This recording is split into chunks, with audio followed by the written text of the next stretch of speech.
For someone who's been following this race very closely and has seen the level of attacks that have been leveled against you, at some point they called you Marxist, they've called you socialist. For months, New York City's frontrunner faced ridicule, doubt, and quiet prejudice. But in the final stretch, the attacks turned vicious. It seems like over the last couple of weeks, and there have been a lot of Islamophobic attacks, but in the last couple of weeks, there's been a surge of Islamophobic rhetoric against you. And it's not new, but I'm wondering why you decided to address it now. Why did you decide to speak out against it so forcefully now?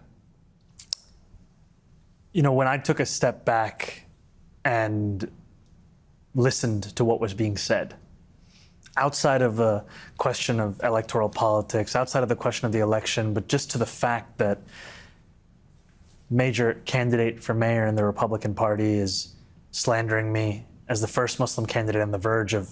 In the last weeks before the election, Islamophobic rhetoric surged, not just from anonymous voices online, but from the city's most powerful figures. A Muslim mayor, I decided that it was simply too much. It was too much to think of these as the acts of desperate men looking to salvage the little power that they still had. It was, in fact, a reflection of Islamophobia within our political system that has become so endemic that when we hear it, we do not know from which party it comes. We just know that it is a fact of life in our... After weeks of silence, Mamdani chose to respond, forcefully and publicly, calling out Islamophobia in America's largest city. And I want to just quote a part of it. You said to be Muslim in New York is to expect indignity, but indignity does not make us distinct. There are many New Yorkers who face it. It is the top. At the Islamic Cultural Center, he spoke to a packed hall about indignity and belonging, words that resonated far beyond faith. Often about Toni Morrison.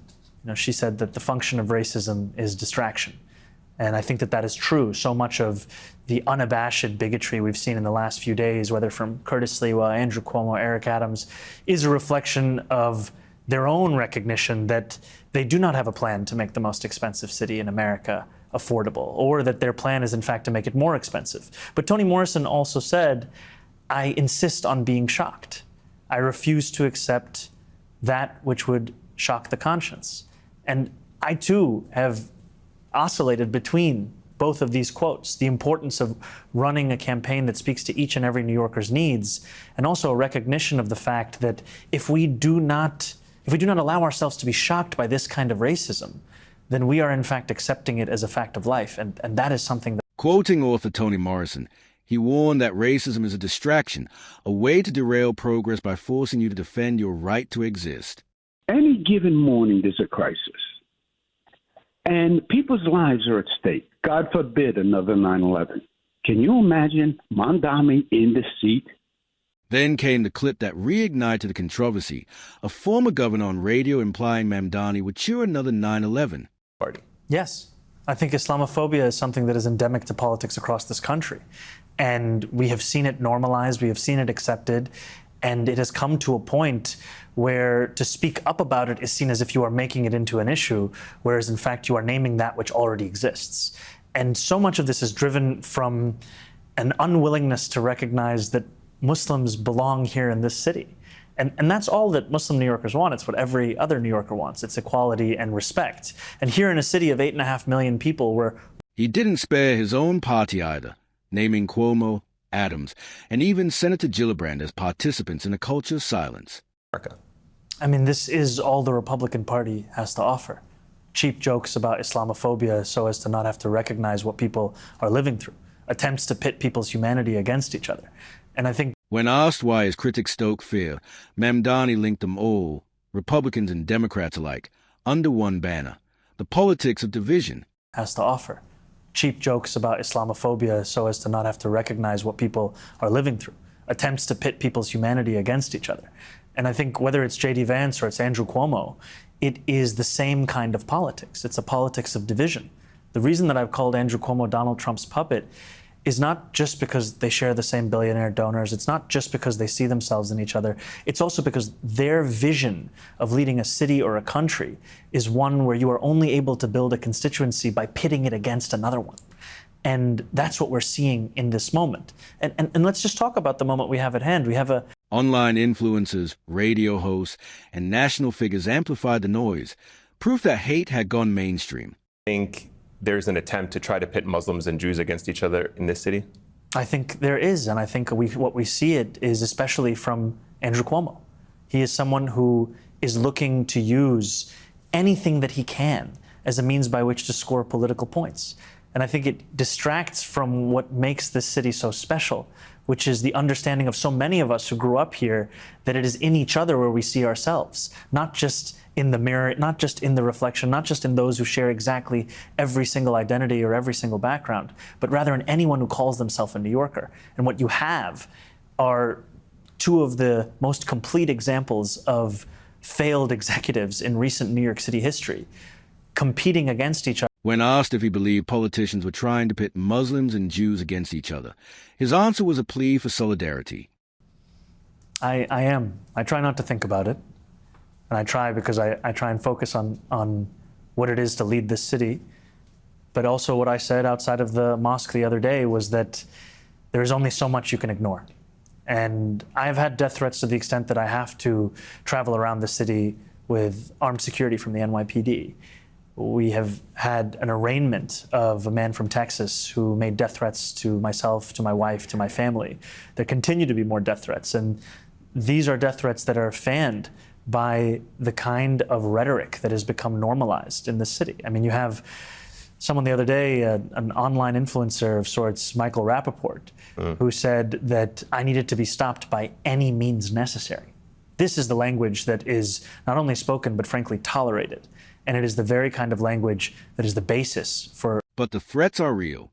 He now travels with NYPD security after a Texas man was charged with threatening his family. The Republican Party have members of Congress now who want to denaturalize you, want to open an investigation into your immigration process. What do you say to that, to these Republicans who are basically wanting to deport you and to denaturalize you for who knows what? In a moment when Americans across the country are deeply fearful of whether they can afford the basic dignities of life, be it healthcare, be it groceries, be it their rent, the focus of the Republican Party is to try and denaturalize the Muslim guy that won the New York City Democratic primary. While he faces death threats, some Republicans are calling to denaturalize and deport him, a move he calls politics of punishment.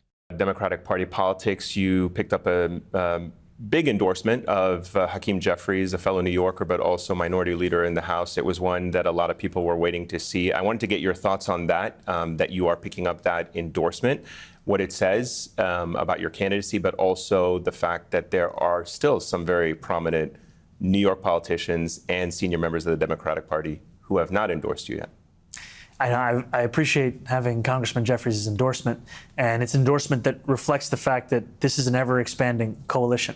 And I also know that the reason I'm sitting here in front of you as the Democratic nominee is not because of any one or many endorsements that we received. It's because of the fact that we built a campaign focused on working-class New Yorkers and their struggle to afford the city. And I'm looking forward to working with Congressman Jeffries to Even as the attacks escalated, House Leader Hakeem Jeffries broke his silence, endorsing Mamdani as the movement's momentum surged.